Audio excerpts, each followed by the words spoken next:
Hello, everyone, and welcome back to our Vision to Manifestation series number 2 as we deal with dark places. Thank you all so much for being on with us tonight, yet again, as we are delving into areas that are often unaddressed in a church setting. So, again, if you are on with us tonight, please do not forget to like and to share with anyone that you might know or anyone you think that could benefit from the discussion on tonight. And please, if you do have questions or just want to comment, you can leave those in the comments section. Now, I will say that if you are on a one that is being shared, like a friend is sharing it, that we unfortunately cannot see those questions that you might have. So if you could go to the Sisters That Are Rising's page, we can better see, we have a better opportunity of getting those questions and getting those to my co-host on tonight. We're going to bring them in a minute, but tonight we are focusing in on relationships. Again, relationships. And I'm excited. I've been reading and watching videos and thinking about prior situations, trying to get ready to talk to you all tonight about relationships. As you know, Dark Places is an initiative given by Star Sisters That Are Rising, designed to give you the tools necessary to equip you to cause your vision to become manifest. It is our endeavor that we are able to empower you and educate you in the journey from vision to manifestation. As we have been declaring for the year, it's only up from here.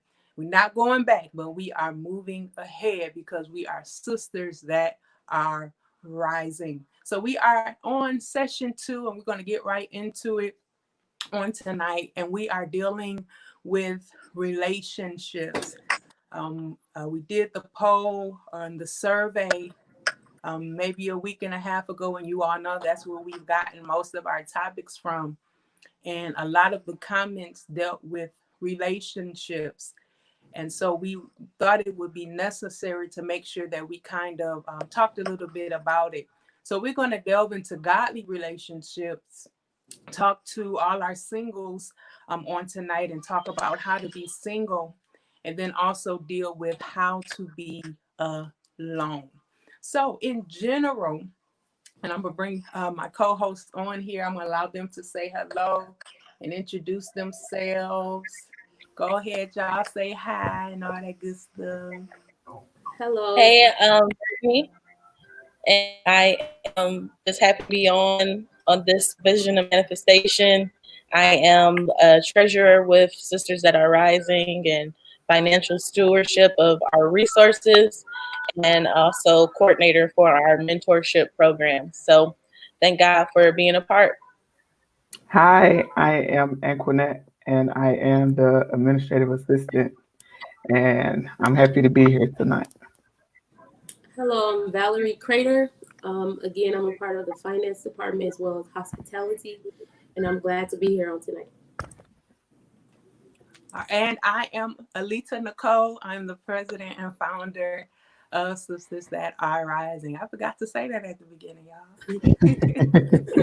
But anyway, again, you all know that we try to be as informal as possible as we are having this dialogue and conversation related to these focuses. So I just want to give just a blanket overview of just relationships before we delve into godly and singleness, all that kind of stuff. I just want to give a blanket definition and kind of picture of relationships. As defined, relationships is the connection that we have or people have with one another. You could have people have relationships with a pet. They have a relationship with we have friendship relationships. Some people have connections to items or things, like they really love that pillow, or they really love that pair of shoes or something like that. Like it is a connection that you have with a person or an object or thing. I know with relationships, we always think, oh, you having a relationship with somebody that it's has to deal sexually, and that's not always the case. There are plenty of relationships that do not have to even go into that area at all. And so relationships are simply dealing with the connection that we have with someone, and that connection could be because we share something that is common, whether it's work, whether it's a house, whether it's genetics with family, common interests with friends. Those are all considered relationships. And as we're going into this tonight, I want everyone to understand that we need relationship. Like we need that something that we can connect to. We need that person that we can talk to and lean on. Like everyone needs some type of relationship. Even God set it up that way. When he told Adam, you know, it ain't good for man to be alone. And so he made or formed Eve. Hey girl, how you doing? Here she come, right? And so that type of relationship, and even Jesus himself exemplified the importance of relationship with having the disciples. Like my daddy would call them the dirty dozen. Like that was him having relationship. But relationship, we need to make sure that we have relationship with three things. See, I put my fingers in the camera. Three things. We need relationship with God, we need relationship with others, and we need relationship with ourselves.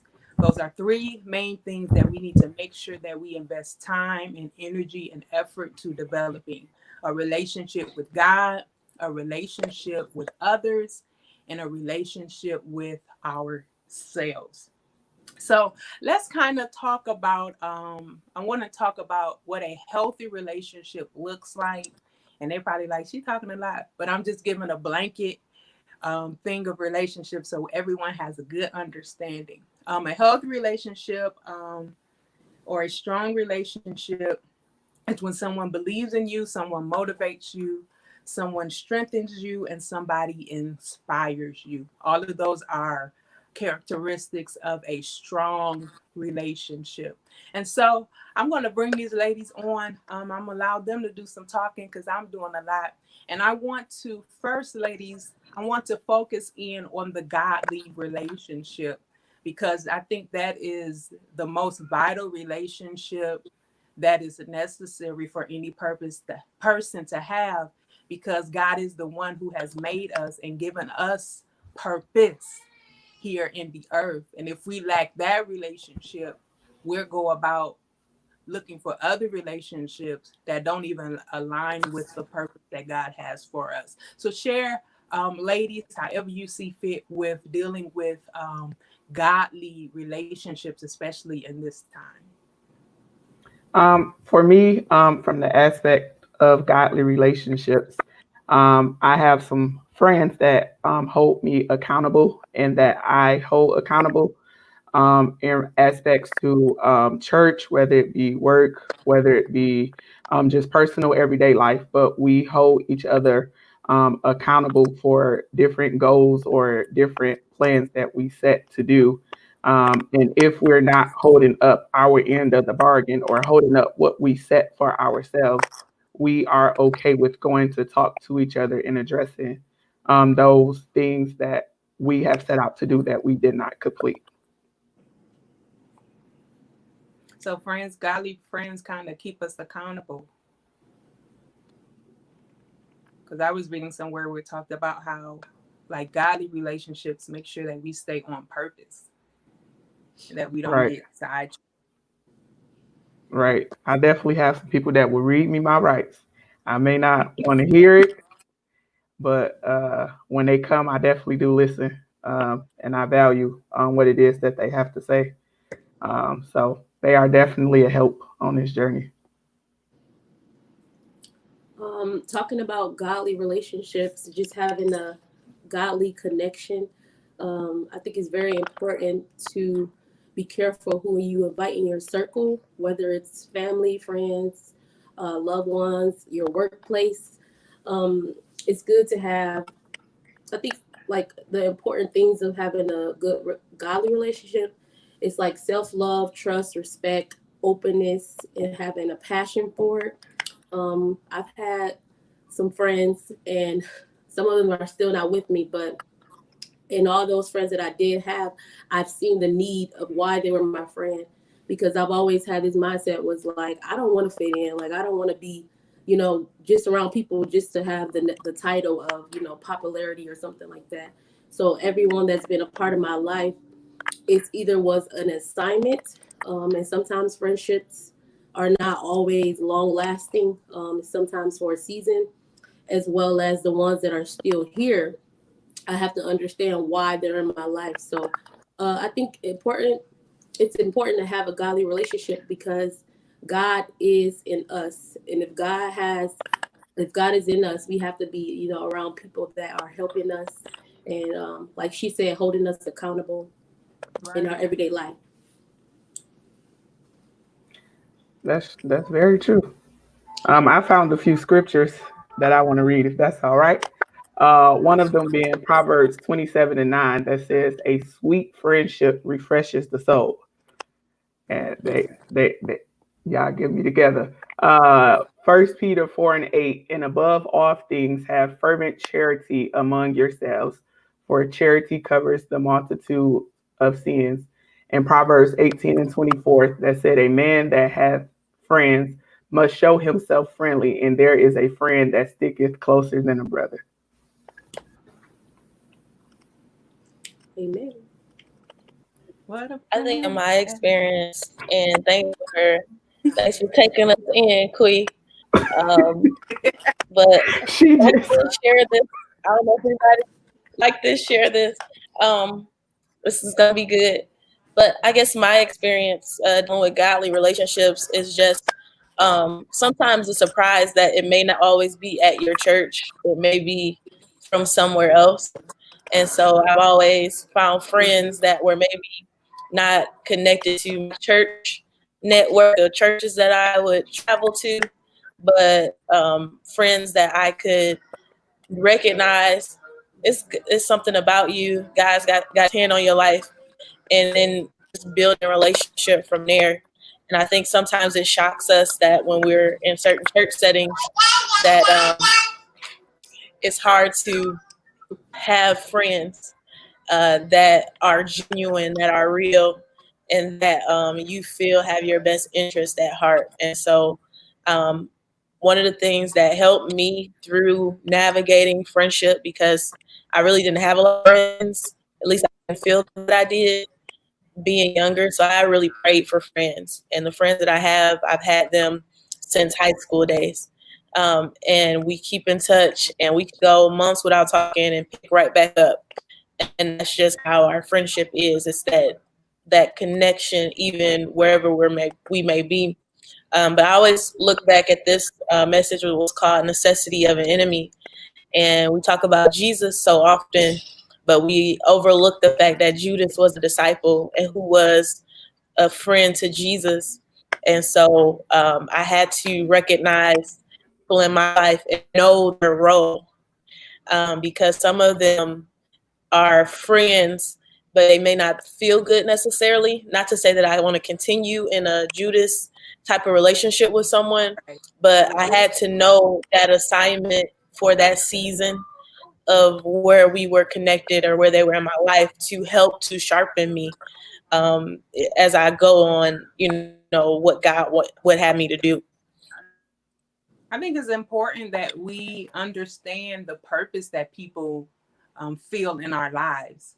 Because I'm at a point, I just don't need friends to have friends. I need some people that have some type of role and purpose to help me to get where I need to go. And that's, I believe, kind of is key about a godly relationship. Mhm. Like, these are people that you supposed to be godly too. So we have something in common, and we can do this thing because I'm on purpose and you on purpose.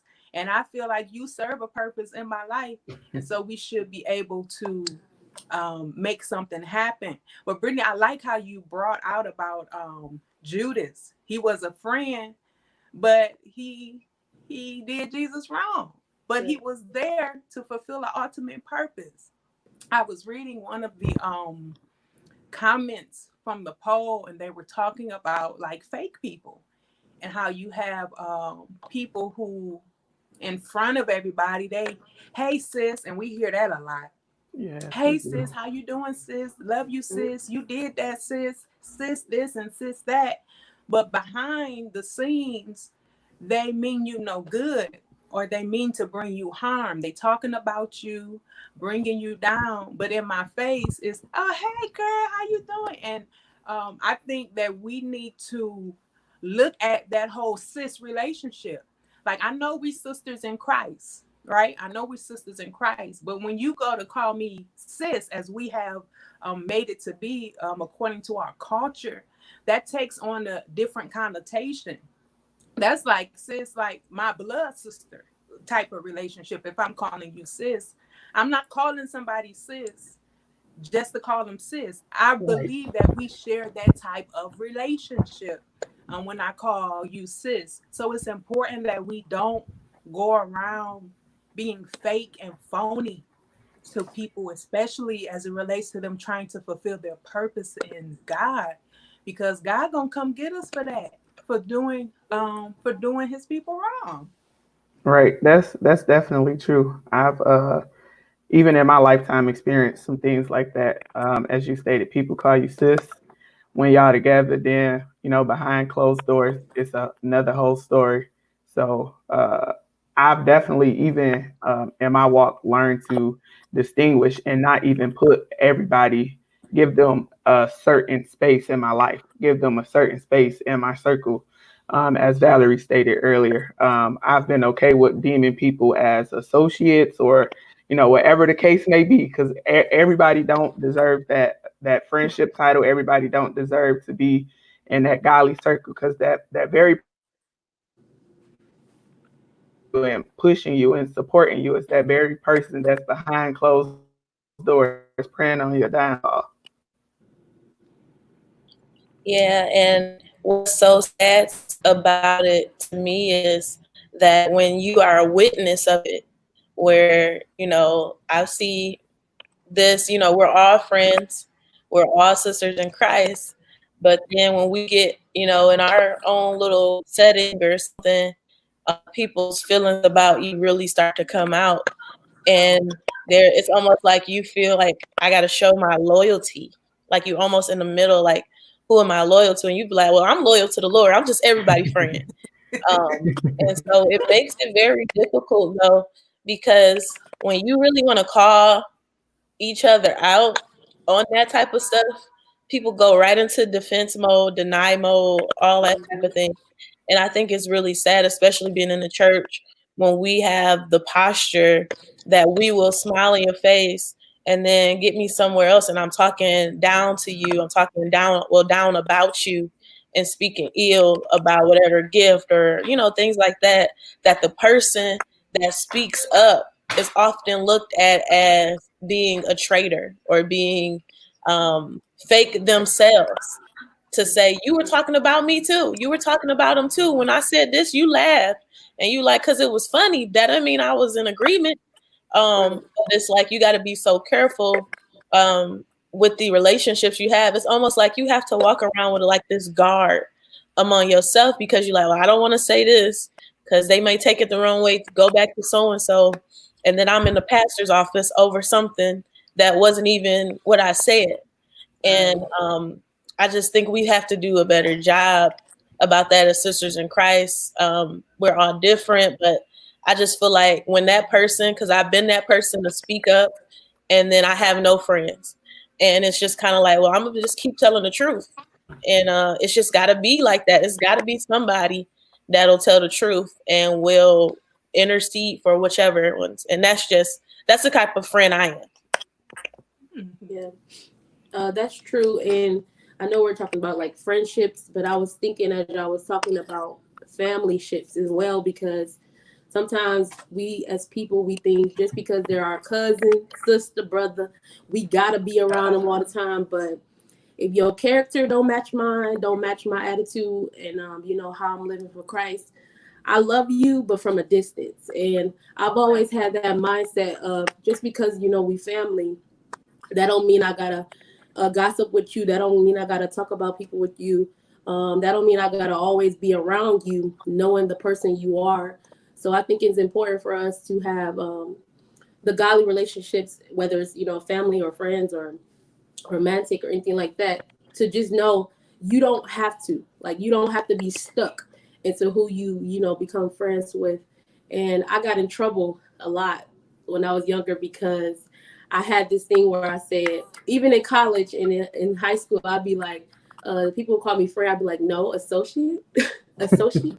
And I got in trouble. I'm like, they used to tell me like, girl, that's rude. That's rude. I'm like, no, I'm being honest. You are my associate. You're somebody I speak with. Right. And even in college, I remember just an example. I had met this friend. He was a guy, and he was gay, like he was a homosexual. And I look past that because I'm like, he a nice guy. He funny. We kind of similar. He know about God and stuff like that. And I knew my assignment in that. I didn't go off like, this guy's gay. I do not want to be around him. No, the blood. Trying to throw holy water or holy oil on him. No, I just had a mindset where maybe I can help. Maybe I can share the light. And in that relationship, that friendship that we gain, I've noticed some things. Because of course, me being a true godly person, a true saved person, I broke up God. I broke up the Bible. So it was times, we'll be talking and stuff like that, and this homosexual stuff come up, and I quote the Bible, how it's an abomination, and all that stuff like that, and they'll be like, well, God wouldn't have said that. I believe the Bible, but I don't believe that part. And I'll be like, well, no, you can't have a whole half Bible or half relationship with God. You got to believe the whole Bible. It'll go into well, I know, but God made me like this. I'm like, no, God is not a God where he's going to tell us something and then contradict himself. He either going to say it and that's going to be it, or he going to help you with that. So I just looked at that, knowing the type of person that person was. I looked at it as a witness. And you sometimes have to be mindful of the people you're around, because some people dealing with the church aspect, they have not had good experiences, and they don't know how to go back into that field or how to respond to things like that. So I think it's important that your assignment in a different relationship and go to God like, Lord, what do you want me to say? How do you want me to do this? How do I approach this person, and all this stuff like that? So we have a question, ladies. Y'all ready for this? Yes. Yay! So Brittany Jones asks, hello, Brittany, how are you doing? How do you not offend people who want to be connected to you, but are not godly good for you? Again, how do you not offend people who want to be connected to you, but are not godly good for you? I think when you first meet someone and you get that first initial conversation, you can kind of sense their intent in wanting to have a relationship with you. You can sense if it's to try to test you, to see if you will get outside of God or let your guard down, to use it against you, or to put you on display. I feel like you can kind of sense the intention behind that. And I'll go back to this when I mentioned earlier about the book Necessity of an Enemy. And it's actually a YouTube series as well. But I believe that certain people may be Judases, or may have been an enemy in my life, but it was for my good. As far as offending people, I don't go as that far to put myself in a position like that's who I am. I'm going to offend someone. I don't put myself in that position. I look at it as, what is God saying here? What is God showing me here? I'm more prayerful now about my relationships and friendships when I'm meeting someone new. I'm very prayerful now about the people that I connect with. And when it comes to offending someone and my relationship with God, I don't put that on a pedestal. If it's a situation where maybe God is trying to cause me to be an example or a role model, and I know like there are some things, God, I really don't see, I really don't understand. I take a different route, a different stance as far as how that relationship goes. Is it just, every day, how you doing, that type of thing? But at certain times, planting the seed, like Val said earlier. But I don't put it to a point where I don't want to offend them to where I just put myself in a relationship with people because I don't want to offend them. I don't put that as a point because I feel like that's where the enemy wants to play on your emotions and say, oh, I don't want to hurt their feelings, or I don't want them to feel a certain kind of way. Very good point. Someone else has something to say about it? I was just gonna say that Brittany kind of brought out a good point in regards to kind of knowing people intentions and what it is that they're looking from for you, looking from looking for from you. Excuse me. I found myself in situations where people wanted to be connected to me. Some of them were not in the church. But I found it best where I talked about earlier, kind of putting them on a level, if you will, where we were associates. We would talk from time to time. It wasn't a all the time type of talk. But I noticed that the relationship, if you will, turned into, oh, I need some prayer. Can I call you real quick? But they knew like activities or things that they did that I wouldn't associate myself with. Being involved there. To answer your question, Brittany, I would say it's good to pray as well as, like they said, know the purpose of it, because they can be coming to you, seeing the type of person you are, seeing the character you have, and saying, oh, I want to be connected to her. Let me just, see if I can connect with her. And sometimes, well, majority of the time, if they see your character and they see the type of person you are and it's not matching with them, they'll eventually go away anyway. They're going to change their ways because you said that they're not godly good for you. They're either going to change, or they're either going to say, okay, she's too godly. I don't want to be around her anymore. So I don't think you should have a brush off shoulder about it, but you should have some discernment to know, what is my purpose in doing this. Yeah, I think I just got another sorry. I got another point. My neighbor over here. We need to talk to him about good relationship. No. But I was gonna say this too. When you know someone's not godly good for you, do not compromise yourself in that relationship. Because there have been moments I noticed when I'm just when early on, when I did not know who I was, did not know all these things that I've learned through the years, I compromised myself and I made people be okay, even though I wasn't okay. And I made them feel okay to be around me as if I was in agreement. And I didn't voice how I really felt about things. Yeah, I was gonna say kind of what Brittany just said. One of the key words you used in there was godly.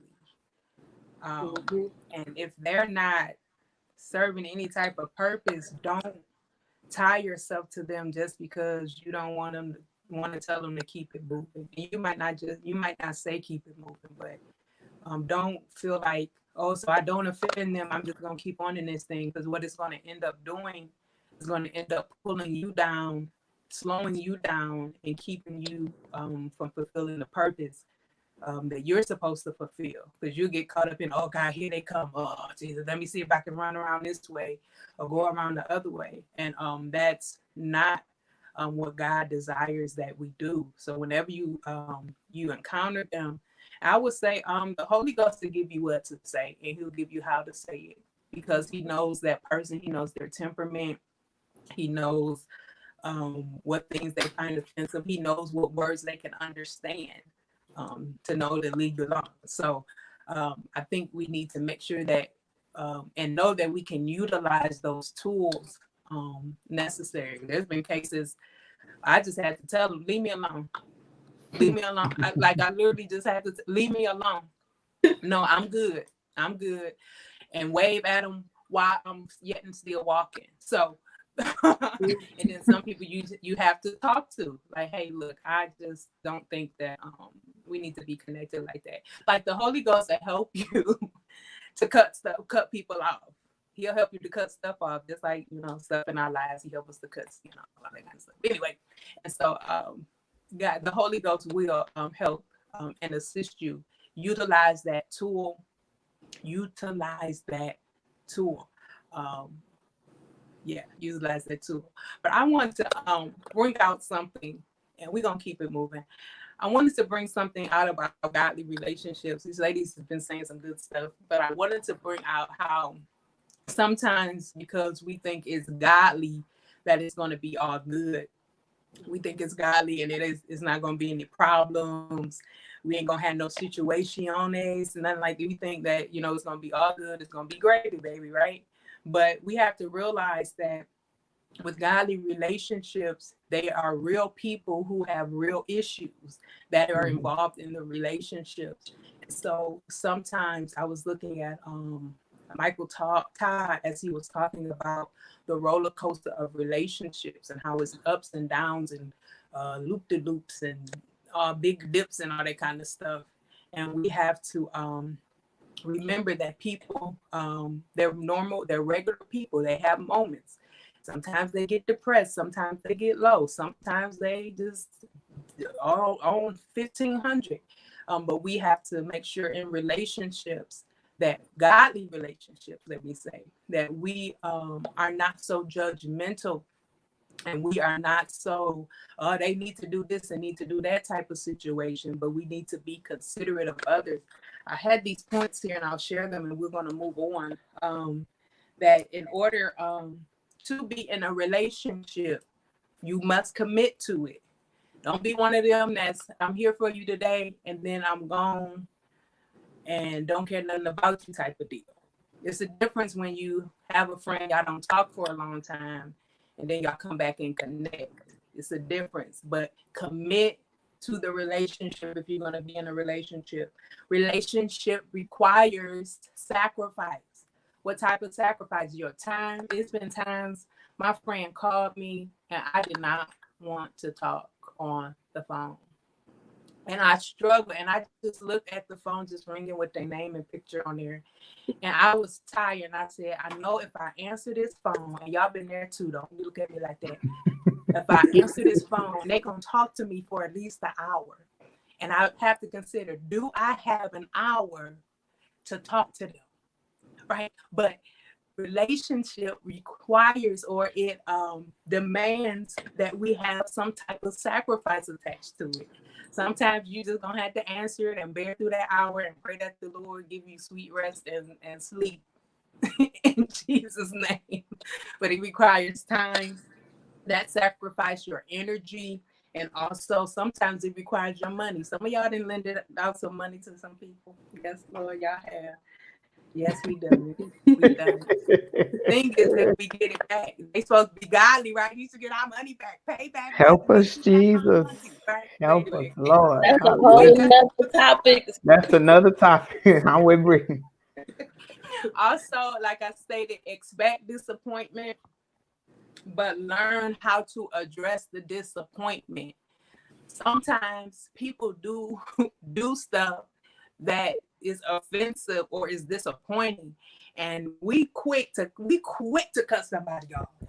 Oh, I'm done with old girl. Oh, they did what he said. What? Deuces. I'm out of here. Keep it moving, Doc. That's one of my line. I'm good. But we have to learn how to address those disappointments and those offenses, especially if we say that we in this relationship together, right? We have to learn how to address those issues. Go to them and say, hey, I didn't appreciate you talking about my wig was ugly. Like, what was that about? You know that I've been trying to get my wig game together, and I'm just talking, and you gonna dog me like that. I don't appreciate that. Don't go to them like, oh, you gonna talk about my hair? I'm gonna talk about your shoes. Your shoes ugly. You know, we just be doing the most, right? But we have to learn how to address the disappointments that will come in relationships, and that's just not friendship. That's marriage, relationships, in work, those type of relationships we have to address, be able to address those without coming off offensive, and then do it in a way that we're trying to reconcile. And finally, it does require transparency. Don't be that one that's just you right all the time. Don't be that one that hide everything that you got going on, but they telling you all of they business. Don't be that one. Somebody used the example. I was watching a video. You got your inner circle, right, of friends, godly friends, or whoever friends, and you on E in your car on the tank, and you don't ask those inner circle friends, hey, can you spot me $5 or $10 so that I can get me some gas? You know, like don't be like that. Be transparent. That's what makes them genuine, and that's what helps to build strong, lasting, healthy relationships. So, godly relationships. Okay, so let's move on. Again, if you did have questions, please comment. Let us know what your question is. Again, we can only see those on our Sisters That Are Rising's live feed. If you want to go there, you can like the page while you're there too, and put in the comments what your question is, and we'll be happy to do our best to address those questions. Okay, so y'all ready for this next one? How to be single. I'm a single lady, right? How to be single. Yeah, my sister, that's not her testimony. She probably could talk to it, because she's been there. But how to be single. I find in the church, I'm talking about the church, that there is the conversation most times to single women deals a lot with being married or preparing them for marriage, preparing them for their mate. You need to learn how to cook, and you need to learn how to clean. And they use the scripture talking about being single, how you're committed to the Lord's work, and you can do more for the Lord. And I don't have nothing wrong with doing more. But it's more to singleness than just that, right? Yes, it is. It's so much you more. Married to Jesus. I'm married to Jesus. I am not. I remember that one. I did not take that oath or whatever they say. I did not. But they be messing up too. But anyway, so the conversation most times it kind of goes like that. If y'all agree, y'all can send us some hearts and likes, because that's just how I feel. Maybe that's just me. Nah, you talking good. You talking good. And it's like, okay, all right, but it's so much more that goes into how to be single. I can remember, I'm gonna let y'all talk a little bit. Talk about this, how I know I'm single. You ain't gotta tell me that.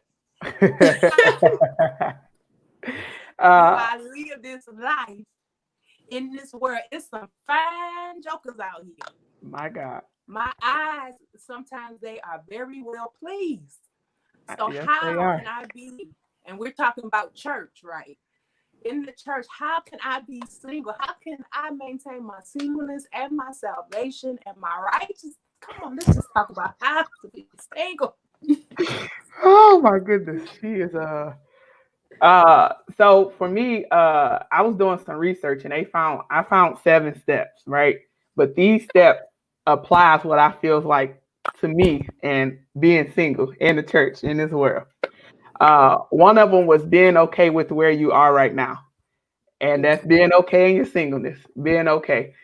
Two was getting to know yourself. So, and this time I have learned Antoinette what Antoinette like, what she dislike, what she will accept, what she not gonna accept, the whole shebang, the whole 9. Number 3 was falling in love with yourself, loving yourself. You can't expect somebody else to love you if you don't love yourself. Number 4 was doing whatever you want. Nobody can tell you not to. And that, if y'all know me personally, you know I will pick up, I will get on a flight, I will go somewhere, I will go to the store, I will buy what I do whatever I want to do, and nobody can say anything. Number 5 was just getting in touch with your wide range of emotions. Number 6, making your space your own sanctuary. So my house is how I want it to be and everything else. Number 7 was just reconnecting with people. And number 8, getting back out there when the time is right. Nobody's going to rush me to do whatever, but to when the time is ready to happen. But for me, it's just living my best life. I mean, I don't really know how else to put it, but to live your best life. Do what you want to do. Enjoy yourself. Stack your money up and whatever else it is that you want to do it. I agree with you, Antoinette. You said how to live single. I would say for me, Alita, you was talking about how we're so quick to cut off. That was me, and sometimes still is. I will cut you off in a minute. Whether I think you are godly or not. And for me, I don't have that testimony of being in the church, like single guys, all this stuff like that, because I grew up in a family church and majority of them were families. So I've always had this mindset of patience. Like patience is really key. And for me, I don't mind being alone because I love myself. I know that someday I won't be single and someday, I will find, or my husband will find me. And I need to know that I'm good because God can still be working on you. He could be still working on your husband or your wife. So you have to know that, get yourself together. As Equinette said, make sure you're good. And, because a lot of people be like, I'm ready for marriage. I'm so ready. I want to be in a relationship. But then they get into that relationship and they be like, dang, oh, it's not just about me. It's about them too. So I think it's important that we have patience and know that in the future it will happen. And also to know that you're not alone. Technically you are, but God is still with you. If you need somebody to talk to, get you a friend, somebody, a godly friend. And, talking to God helps too. Talking to God helps too. Don't allow your eyes to wander too, because I'm like a leader. The eyes, it's a lot of nice guys out here, but don't allow, your eyes to wander too much because then lust is set in and all that other stuff like that. So I think it's important that we remember to be patient and know that he or she is on the way. I think I'll just comment a little bit. It has been some years since I have had that joy of being single. But when I think about those moments, and I definitely was independent woman out here. I have, a car. I was in school. I had a plan in mind, career. Things were happening for me. And for me, I had played that role that, I don't need a man. I'm good. And I had made those statements when really, like, I wanted somebody to feel, I wanted to have that relationship with someone, to know someone was thinking of me in that light, to move into a place of having a family, having a companion, a life partner, however you identify it. You can hear the product, but part of what I recognize about being single is, as young women in the church, we are sometimes unrealistic when we're put in maybe a public setting about what we really want. And I think the first thing you have to do is just be honest with yourself and say, you know what, I really do want to be with somebody, and know that that's okay. And don't hide behind a ministry calling. I'm saving myself. I'm waiting on the Lord, because you could be communicating to a potential that I'm not ready, and I'm not in position to be able to respond to this type of interaction. And it shows maybe just some immaturity in areas where God may have to cultivate in you. And so I had to be honest about that for me. And when I finally was honest about that and wasn't hiding behind some great call, I might just be called to be like a nun. I'll be single like Paul, you know. When I got beyond all of that fluff, Oh, help us, Lord. and I was honest with myself and said, you know, Lord, I would just want a boyfriend. And at that point in time, now y'all gotta know my family background. My father didn't play that, so it wasn't you in grade school coming home talking about, yeah, I got a boyfriend. He bought me balloons. It was like, no, no, no. And so I didn't have that. So when I had my first boyfriend, real like openly, was the person that I married. Now I had some boyfriends that I did not have openly. Lord, thank God for deliverance. But when I finally had that public, what did I say? The public acknowledgement. I was well in age. I was in college. I had the maturity to be able to maintain and be in a relationship with someone. And one of the things about relationships is it is a lot of sacrifice. It's a lot of compromise, and a lot of you seeing yourself. And you can see how ugly you are. You can see how beautiful you are. And I think that's something, maybe with us not being in a relationship right now, God is trying to help us to be ready for that reveal. And so he doesn't want to devastate you in the relationship, but he wants to show you opportunities and areas for you to grow. And so when I finally got to a place, Lord, I just want a boyfriend. And that was okay. And I was peaceful about that, and was like, you know what? I'm not even going to worry about whether I'm single or not. I'm just going to be a child of the Lord. I'm just going to be a daughter. I'm just going to be excited and enthusiastic about the Lord. So when I stopped focusing so much on I'm single and trust and believe, I was the last person in my family to be thought of as being in a romantic relationship, because I was just not prepared. I was 16, still talking about boys are nasty. I was still playing that role, you know. And so when I got to a place where I was honest with myself, I prayed and asked the Lord, at least, Lord, I just want a companion. And the Lord brought that in my husband. I made some mistakes along the way trying to do it myself, and I can testify to the results of those relationships. I'm no longer connected to that. No longer in communication. Some of us break up with people and say they still my friend, but I'm not going to go there tonight. And so I just want to speak to the fact that being single is great. You do not have to focus on, oh, I'm single. I think it's very apparent and aware, and the language you use will either invite what it is that you may really want in your heart, but you're putting on a facade to say, hey, I'm good, I'm independent, I got it. But when you're honest and like, I'm just a girl, I just want somebody to be with. I want somebody to call me boo, whatever you like, you know, your flavor. But I think that you are selling yourself short when you turn it into a whole theater, orchestra, play of being sick. Just be. Don't worry about all of that. Just be who you are. Enjoy your hobbies and interests.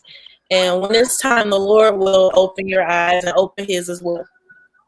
Yeah, I think it's very important that we take joy in being single. Because sometimes the way it's portrayed to us or preached to us or taught to us is if it's some negative thing, or it's like you're not pretty enough, or it's something that you're not doing right. The reason why you haven't connected to a man to where he's now your spouse. And I think that we should be taught more so that it's a joy. There's a joy that comes with being single, and not just from the aspect of, oh, I got time to dedicate to the Lord in prayer and fasting, but just the benefit of, but I can do what I want when I want to do it. Because when you get married, it comes into play where you're like, hey, I'm thinking about, going out with the girls tonight. That's cool. And some of y'all like, I ain't doing that, but that's that responsibility that comes with being married. You have to be accountable to each other and responsible to one another. So take joy in your singleness. I loved when I was when my singleness, but mostly when I was living by myself in my own space. Yes. I didn't have to wash nobody else's dishes because they was all mine. Come on. Like I didn't have to worry about the toilet seat being up. Listen, Linda, listen. I didn't have to worry about that stuff. I didn't have to worry about where did that money go in my account because he had went and spent it at the store, and I'm like, I needed that 200. I didn't have to worry about none of that stuff because I was literally, it's time where you can take care of yourself. In your singleness, you learn about who you are. In your singleness, you can begin to lay out some of the criteria that you want in a mate. Write that stuff down. It's okay. Now, I will say this to that though. As you get older, some of that stuff you start crossing off the list. Like, he don't have to be 6'3". That's okay. I can go for 6 feet. He don't have to be dark skinned. He light skinned. All right. Like, as you get older, and some of y'all probably, she right. You start crossing out some of that superficial stuff. That's right. You preaching right now. Come down to, I just want him to be saved and have a good time. Forget if he got hair or not. Forget all of that stuff. But I'm just saying that to be comical. But you make sure that you take joy in this time and don't look at it so negatively. I want to say this though. Some time ago, I was given the opportunity to speak to single women at a women's conference. And as I was studying and researching, the Lord gave me this phrase, and he gave me this thing to tell them. He told me to tell them to beware of their imagination, because sometimes as women, especially single women, we get this we start to formulate all of these ideas and all of these things that we see. Like, he came and he said hello, and you like, oh, that's my husband, and this is what our wedding gonna be like. This is the dress I'm wearing. Our kids gonna look like this. This the house we gonna live in, and this the car, and he gonna be doing me, and I'm gonna be by his side. We start to formulate all these vain imaginations. And he just said hi. So in your singleness, take your time. Don't be so quick to jump to a conclusion when people like approach you. And I want to read this from Pastor YPJ. I found this quote, and you all may know him. But he says to singles, the enemy knows if we keep minding, messaging, mingling, and mating with the wrong people, we'll never connect with the right. We say we want marriage, but we don't want to learn how to be faithful, patient, whole, or still while we're single. We date randomly, interact recklessly, and prematurely commit repetitively, all because we're more obsessed with the idea of love than the responsibility of it. In order to make marriage a reality, you're going to have to divorce the fantasy.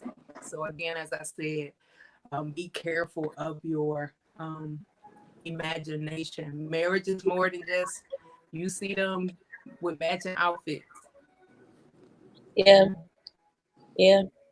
I think another thing too, as you're talking, and in the church, I think we get that imagination runs away with us sometimes when we hear certain prophecies, and we don't hear the prophecy. We see what we hear in terms of what we really want, when God may not really be trying. Well, the interpretation may not be your interpretation. And so I think sometimes to some of us, it has been a disservice where we may have continued in relationships because and dealt with things because of, oh, this prophecy and this prophetic word we heard. Or you know how you see young people and they like just in those early stages, and you get excited, and we like hone in X-ray vision on those things sometimes, and we try to associate God with why they should finally just go ahead and get together.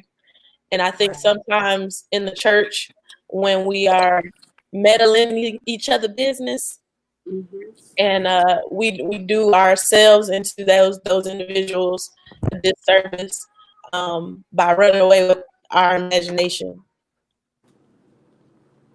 And I just wanted to add to, because we're talking about godly relationships and being single, God will tell you, like God will speak to you and say, that ain't it. He ain't it. She ain't it. So I think it's important to know and remember the voice of God as well, because he has your best interest in heart. So I just wanted to note that. Thank you. Any more advice to all our single ladies? You know my advice: live your best life. I mean, Live that's your all. best life. Live your best life. Do what you would like, what you like to do. I'm trying to tell Travel. If you like to travel. We're talking more into also on how to be alone. Some of us, we don't know how to be alone. We always got to have a group of people around us, or be connected to somebody. They got to be in the room, but we need to learn how we can be alone and by ourselves. I enjoy being alone. Yeah. I enjoy being by myself sometimes. Let me say that, sometimes, because it's one thing to realize about it. It's a way that you can recharge and get refreshed and allow your mind to rest when you find yourself and having those alone moments. Even in marriages, I have married friends, and they're like, "Girl, I just need to get a break." You work, and and it's not that they want to be divorced or they don't love them or like them no more. It's just that they need a moment by themselves to kind of recharge and to refresh themselves in learning how to be alone. Anyone else want to just talk about how to be alone? It kind of ties a little bit into singleness. When you was just talking about being alone, it had me thinking about us right now doing COVID-19. Like, I live by myself. I absolutely enjoy it. Like you said, I do have days where I need to be around other people, so I will go around other people. But more recently, I miss taking myself out on a date. I miss my Tuesday night movies with my dinner, or I miss going out to dinner and enjoying myself. It's not, I mean, you can go to dinner, but it's not the same. But some of those little things, that I would generally do for myself, now more than ever, I do miss it, but I've definitely had to find some other things to do. But yeah. Yeah, I used to kill $5 Tuesday at the movies. Listen, $5. I literally just thought about that the other day. And the new releases, right? I made sure I was off work that day. Listen, you talking about now they releasing movies from home. It's $20. I said $20. What is that? I said $20 is 4 movies if I was at the movies for $5 Tuesday. That's a whole bunch of movies. Don't let me get up on the Saturday up early, because I will go sit at the matinee show like $20, and that's to rent. You're not even buying the movie. I think too. I love that. Something that came to my mind as we were talking too is just the traps that the enemy tries to set when you're single. And we are women, and so we know when we have those urges and those things. And if we be honest with ourselves, some of us aren't ready to be in relationship because it would expose us and open us up to some things that we really should not be attached to. And so I think we got to recognize where we are even in that, because masturbation is real. People in the church, I've even heard statements of persons telling persons it was okay to do that. And one of the traps I would say of the enemy is to get you off into those things, those sexual sins, to defile yourself and to cause you to maybe go off into some things, pornography, things like that. Especially right now, they talked about how that has like increased and people going to those sites. And so stay away from those things that will cause you to go over. There's certain movies, I'm married and I don't watch them because of some of the things that are displayed. I remember when 50 Shades of Grey came out, and I'm keeping it real 100 right now. Somebody was sharing with me, did you see it? Did you see it, girl? I'm going to go do some of that with my husband. I'm just like, I don't need to do that. I don't need that mental picture. But I think we got to be real honest and discerning of, okay, I'm single, and we would feel like we can handle certain things. But what that does is plant a seed in your mind, or at those most inopportune times, that imagery is coming back to your mind. Those feelings will try to push you into a place where it's not God's design for you. And so to anyone that is single and you're like, get that cold shower, go take a walk, exercise. That's something my leader, my first lady, talks often to the young ladies in our ministry, and even to those that are married. When it's consecration time, go exercise, go take a walk, exert some of that energy, and don't allow the enemy to trap you up in those things to where you become even ashamed of yourself, that you don't even want to have a relationship even later down the line. It'll affect your relationships in marriage and things like that. And so what you practice now, you bring into your marriage. And so you have got to be real careful and discerning, because that will set things in your mind that may really be unrealistic and a tool of the enemy. So I just wanted to bring that out. Yeah, I think it's good that we understand there's a thought process that goes into that before you actually, the sin actually manifests. And so it's important that we, especially as single women, we guard our mind and our thought process, and how we think about things, and make sure that we are thinking on things that are true and honest and a good report, that kind of stuff, so that we don't fall into those sexual sins, and then watching who you get connected to. Some of these people who are just, that's all they want, and that's male and female. Yes. Just like we talk about the homosexuals, some lesbians out here too, and they in the church. So you got to be cautious of your conversation, of your conduct. How are you carrying yourself as a single lady? Carry yourself respectful, so that when he look at you and see you, he know, oh, I gotta come correct. I tell myself, I tell people too, I am expensive. That's right. I cost a lot of money. That's right. I cost a lot of money.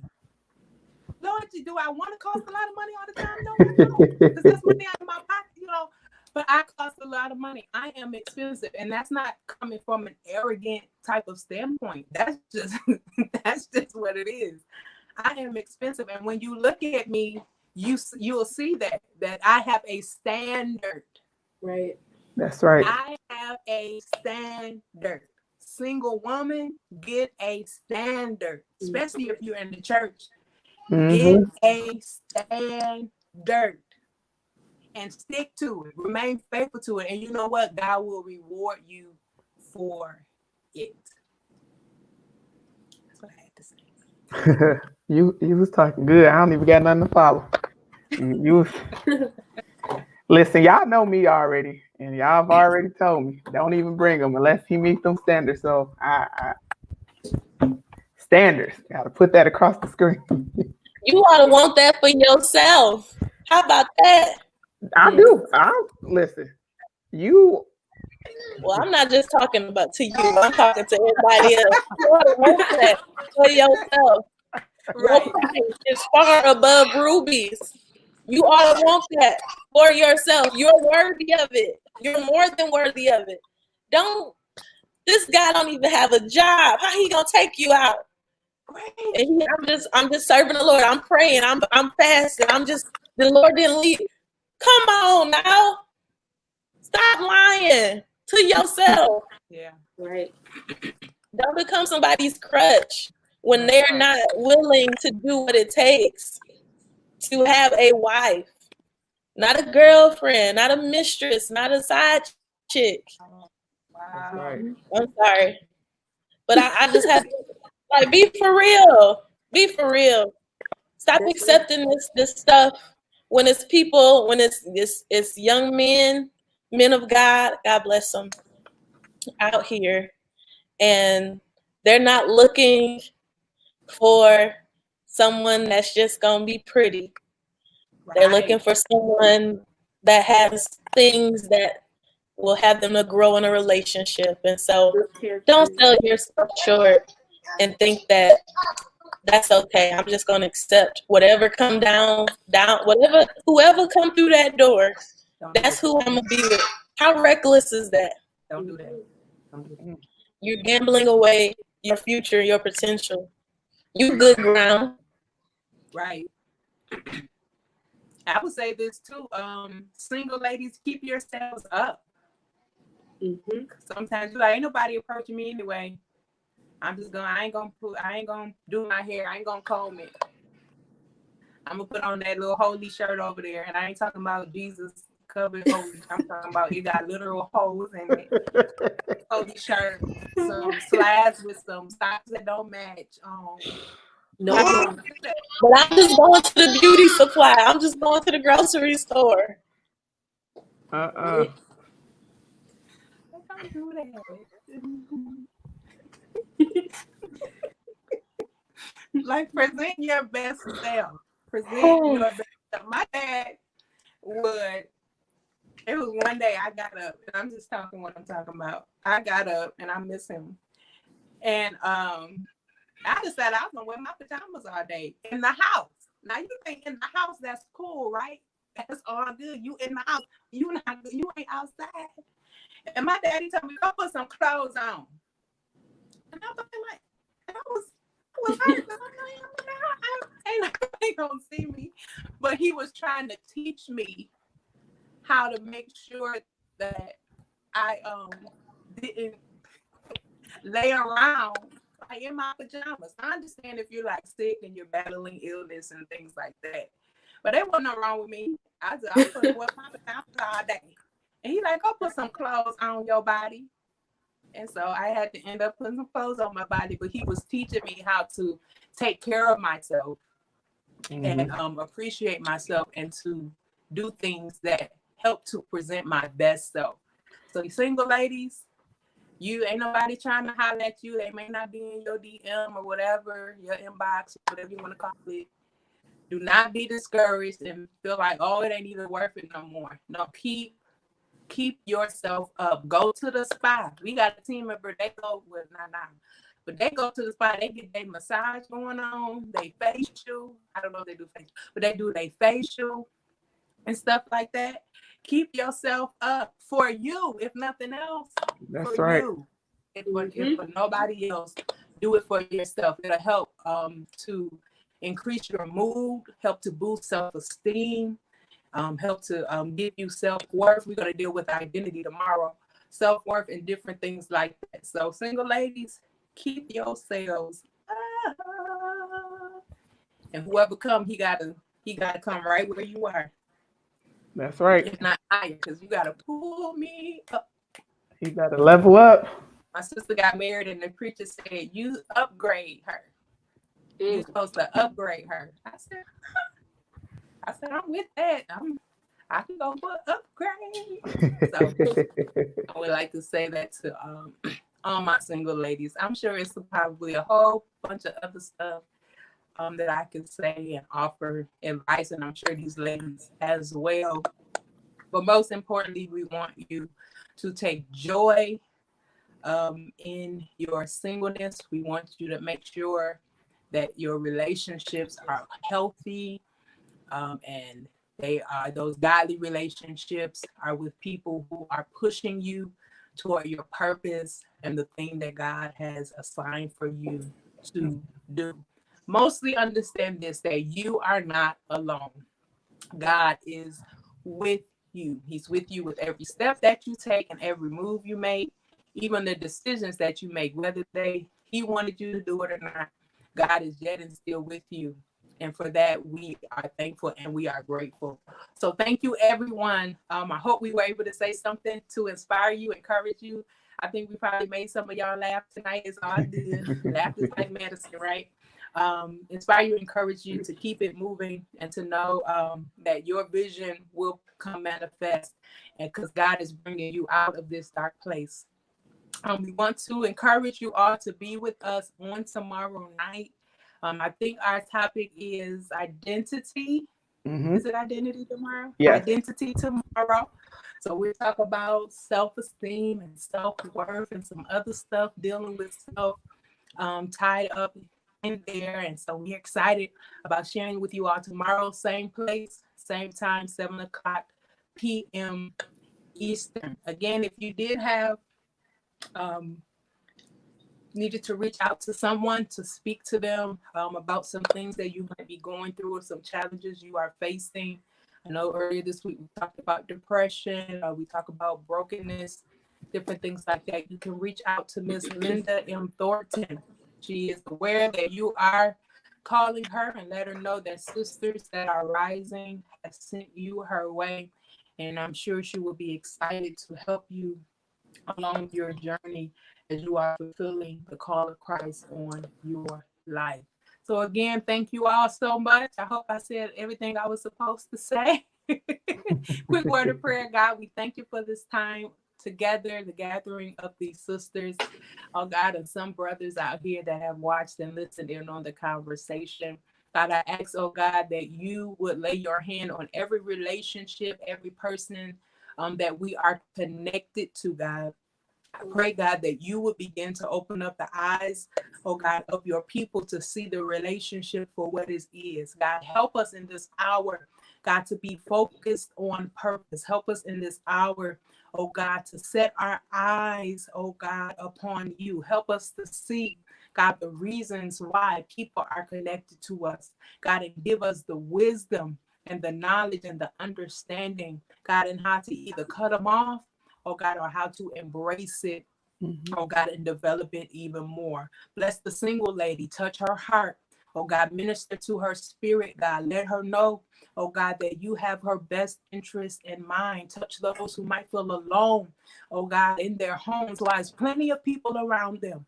God, and help them to see, God, that you are with them, and grant them joy and peace in the mighty name of Jesus, God. And we thank you, oh God, for your goodness, your grace, and your mercy. And we decree it done, and it is so. In Jesus' name, amen and amen. Again, we love you.